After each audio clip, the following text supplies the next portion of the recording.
Alright, so here it is, the Air Jordan 1 Retro High OG in Dark Marina Blue, black, and white.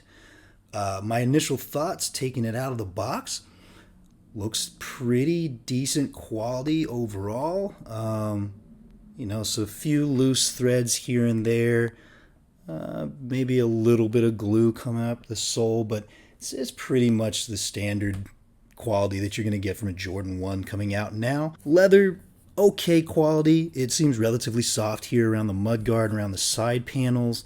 A little bit of plush, a little bit of texture up around the ankle collar. The toe box, it seems pretty thin, honestly, a little bit vinyl-y, but it does have a little bit of texture that you can see coming through in there when you press down your finger on it. You've got the Marina Blue soles with that classic star traction, and you've got a pretty nice bright white midsole. Not messing around with that sail stuff anymore, which I think that most Jordan fans can appreciate. So just as a point of comparison, I wanted to show you this new pair here next to the last pair of Jordan 1s that I got, which were the Pollens. Right, this nice yellow and black number, so very similar color blocking scheme to the new one. But as you can see, there's a pretty defined difference in the leather quality. You can see the leather on the Pollen has a lot more texture, a lot more of that tumbled look versus the very, very smooth, kind of the classic leather on this Dark Marina Blue. So I would say the leather quality probably not quite as nice as the Pollens, but okay, definitely better than your mids and definitely better than your lows.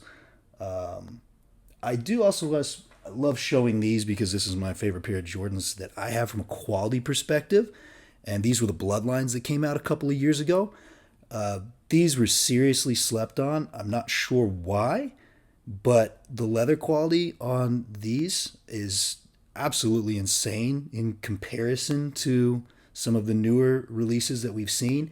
I did own the Travis Scott ones, and I would say that the leather quality on these is very, very similar to those. I haven't seen like shattered backboards or shadow ones in hand, so I can't really speak to those.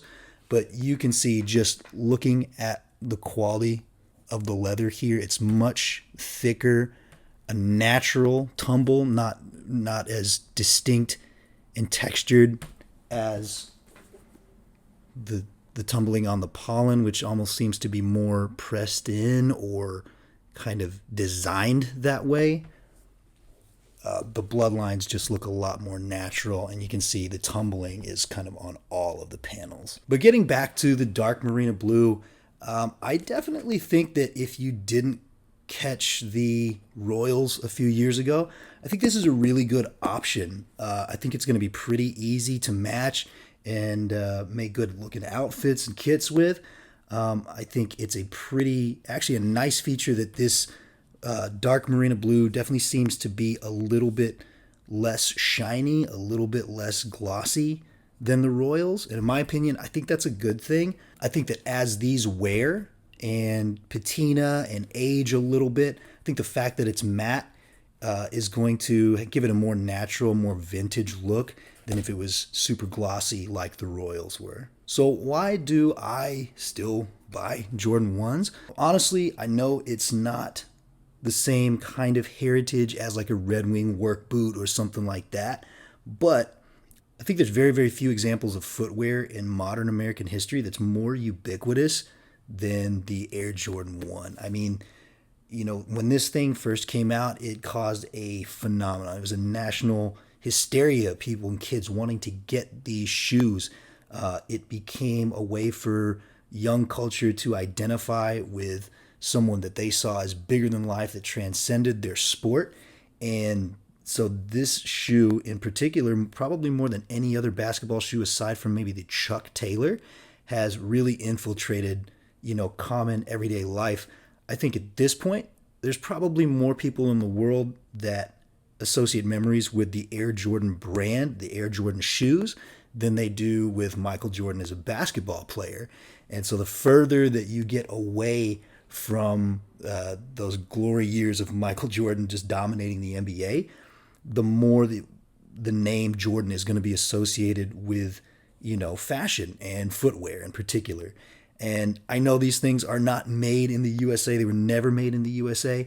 But Nike is a U.S. heritage company, in my opinion. They were born and bred right here in the United States. They're manufactured all over the world. And I'm not going to get into the humanitarian conditions of their factories and their workshops and stuff like that. You kind of have to make a judgment call as to how comfortable you are with purchasing things from a large multinational conglomerate or a large company like Nike, understanding how these things are manufactured. But all in all, it's got that Jordan smell. It's got that Jordan 1 look. It's a classic looking colorway, even though it's not an OG colorway. It looks like it could be. And quite honestly, I think it's going to be a really fun shoe to wear over the spring and the summer this year. So again, if you didn't catch the Royals, take a look at these. They don't seem to be reselling super, super high. I think you're probably going to find the market is pretty similar to these as the Pollens from a few months ago. So if you didn't catch them on the release date, I don't think that you'll be paying a huge premium. Take that what you will, but I'm happy that I got mine from Sneakers. 2 days shipping, can't beat that. Like the video if you want to see more content like this. I really appreciate it. Have a good one. Bye.